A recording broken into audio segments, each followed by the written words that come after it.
থানা থেকে পুলিশ আসতেছে, থানা থেকে পুলিশ আসতেছে, পুলিশরা আইসা আইনত যা ব্যবস্থা হবে লাভ হবে না। একদম নিষ্পাপ। আমরা ছাড়ার কেউ না, আমরা ছাড়লে এই এলাকাবাসী আমাদের শেষ করে ফেলবে। আপনার উপরে এত ক্ষিপ্ত তারা, আপনি কিছুদিন আগে একটা ছেলেকে বলছিলেন যে তোমাকে আমি মেরে ফেলবো, ওনাকে নাকি নদীর মানে পুকুর পাড়ে নিয়েও গিয়েছিলেন এক আপু। এখন আপনি কান্না করতেছেন, সবই বুঝতেছি আমরা। আচ্ছা, রবিবারের দিন যে আপনার ঝগড়াটা হয়েছিল কবে? রবিবারের দিনেই, মেলা দিন আগে, মানে 1 মাস হবে, 1 মাস আগে।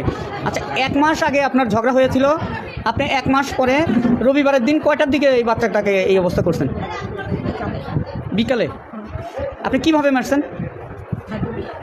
হাঁটু দিয়ে। মানে আপনি কি আগে ওই যেখানে আপনি মারছেন, আমি ওখানে গেছিলাম, ওই পানিতে ফেলে দিয়েছিলেন বাচ্চাটাকে? বাচ্চা তারপরে উঠে আসছে, উঠে আসার পরে আপনি হাঁটু দিয়ে ডাবে ধরছেন, ডাবে ধরে উপটা করে ফালাইছেন নাকি চিৎ করে ফালাইছেন? চিৎ করে ফালাইয়া হাঁটু দিয়ে পিঠের উপরে আঘাত করছেন, এইভাবে ফালাইছেন। তো বুকের উপরে আঘাত করছেন হাঁটু দিয়ে, আর গলা কি টিপ দিছেন না মুখ টিপ দিছেন?